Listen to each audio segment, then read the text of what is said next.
श्री स्वामी विद्यारण्य जी भारतवर्ष के धार्मिक एवं संस्कृत साहित्य से परिचय रखने वाला कोई व्यक्ति ऐसा न होगा जिसने श्री विद्यारण्य स्वामी का नाम न सुना हो।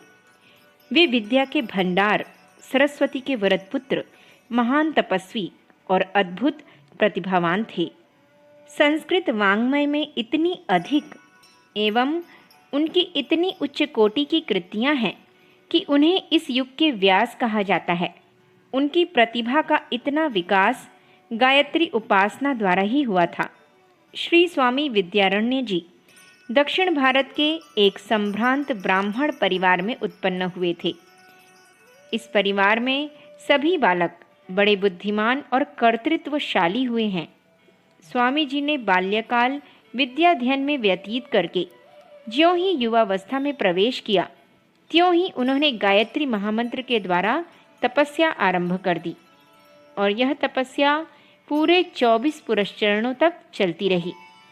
इसकी पूर्णाहुति करने के उपरांत भी जीवन मुक्त स्थिति में रहकर वे संसार का कल्याण करते रहे। स्वामी जी जब अपने साधना काल में संलग्न थे, तब 2 राजपुत्र उनकी शरण में पहुँचे। उनका राज्य छिन गया था और मारे मारे फिर रहे थे। स्वामी जी का आशीर्वाद प्राप्त करके उन्होंने अपना खोया हुआ राज्य फिर प्राप्त कर लिया और जीवन भर स्वामी जी की शिक्षाओं एवं आदर्शों पर ही राज्य चलाते रहे। जिस प्रकार समर्थ गुरु रामदास जी महाराज के अप्रत्यक्ष प्रेरणा से छत्रपति शिवाजी ने आर्य संस्कृति की रक्षा के लिए राज्य स्थापना की थी, वैसे ही स्वामी विद्यारण्य जी की कृपा और प्रेरणा से यह 2 राजपुत्र विजयनगर राज्य की स्थापना में समर्थ हुए। स्वामी जी को तप करते हुए दीर्घ काल व्यतीत हो गया। 24 पुरस्चरण पूरे हो गए, फिर भी उन्हें गायत्री माता का साक्षात्कार न हुआ। अपनी इस असफलता पर उन्हें बड़ा दुख हुआ और निराश होकर उन्होंने संन्यास धारण कर लिया। संन्यास धारण करने के उपरांत ही उनका नाम स्वामी विद्यारण्य प्रसिद्ध हुआ। जब वे सन्यासी हो गए, तब एक दिन गायत्री माता ने उन्हें दर्शन दिया। इस पर स्वामी जी को बड़ी प्रसन्नता भी हुई और आश्चर्य भी। स्वामी जी ने माता से पूछा कि मैंने 24 पुरस्चरण आपके दर्शनों की इच्छा से किए, तब आपने मुझे दर्शन नहीं दिया, और अब मैं सब प्रकार की आपके दर्शन की भी कामना छोड़कर जब सन्यासी हो गया हूँ, तब आप अनायास ही दर्शन देने क्यों पधारी हैं? इस पर माता ने उत्तर दिया कि इसके 2 कारण हैं।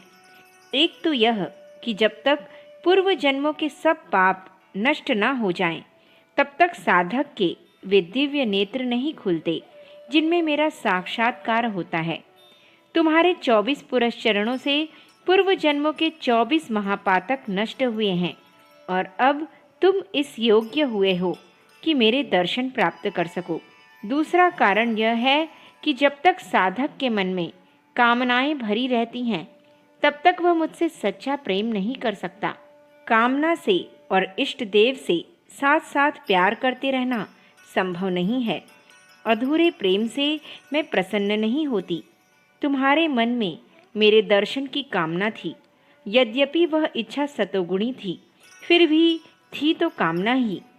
अब जबकि तुमने सब कामना त्याग कर मेरा आश्रय लिया है और मेरी सच्ची भक्ति में प्रवृत्त हुए हो, तो फिर मेरा वात्सल्य रुक न सका और मैं तुम्हें दर्शन देने को दौड़ी आई हूँ।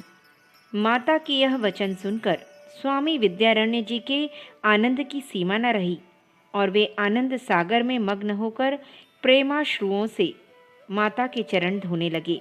गायत्री माता ने स्वामी जी से कहा, कुछ वरदान मांगो। स्वामी जी ने कहा, जिस निष्काम भावना के कारण आपके दर्शन मिले हैं, उसे मैं किसी भी वरदान के बदले में नहीं खो सकता। मुझे किसी वरदान की आवश्यकता नहीं है। तब माता ने अपनी ओर से उनसे कहा, तुम संसार के कल्याण के लिए सद्ग्रंथों की रचना करो। जैसे गणेश जी की कृपा से महर्षि व्यास 18 पुराण लिखने में समर्थ हुए, वैसे ही मैं तुम्हारी लेखनी पर बैठकर संसार के कल्याण करने वाले ग्रंथों की रचना करूंगी।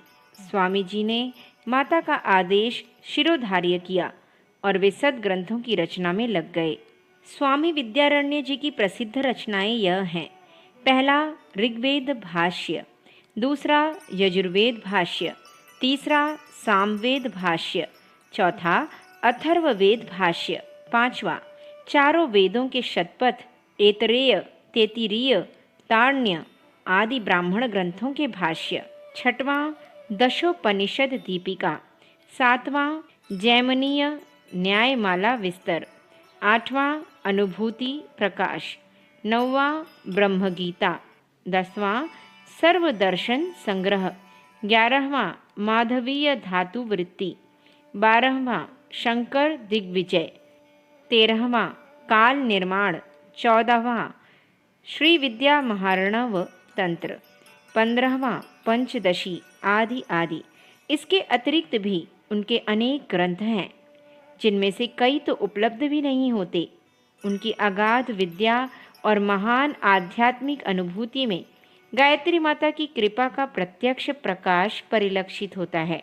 स्वामी जी के जीवन की अनेक चमत्कारी घटनाएं हैं, पर उन चमत्कारों में सबसे बड़ा चमत्कार उनका ब्रह्म बल ही था, जिसके द्वारा वे अपना और संसार के असंख्य प्राणियों का आत्मकल्याण करने में समर्थ हो सके और श्रृंगेरी पीठ के अधिपति प्रतिष्ठित हुए।